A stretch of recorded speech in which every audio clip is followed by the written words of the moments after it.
Giovedì 29 giugno, Santi Pietro e Paolo. È il 180° giorno dall'inizio dell'anno, ne mancano 185 al termine. Il sole sorge alle 5:25, tramonta alle 21:03.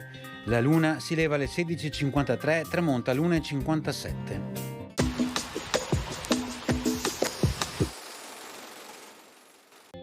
Mentre sta uscendo dalla chiesa di San Pietro di Castello, il doge Giovanni I Partecipazio viene assalito da un gruppo di rivoltosi, arrestato e costretto ad abdicare.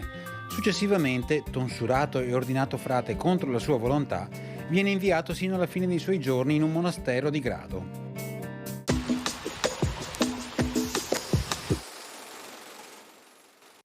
Le previsioni per domani: cielo nel complesso irregolarmente nuvoloso, con spazi di sereno più presenti nelle prime ore, addensamenti più compatti sulle zone montane del pomeriggio. Precipitazioni, specie nella seconda parte della giornata, potranno verificarsi fenomeni da locali a sparsi, a prevalente carattere di rovescio o temporale.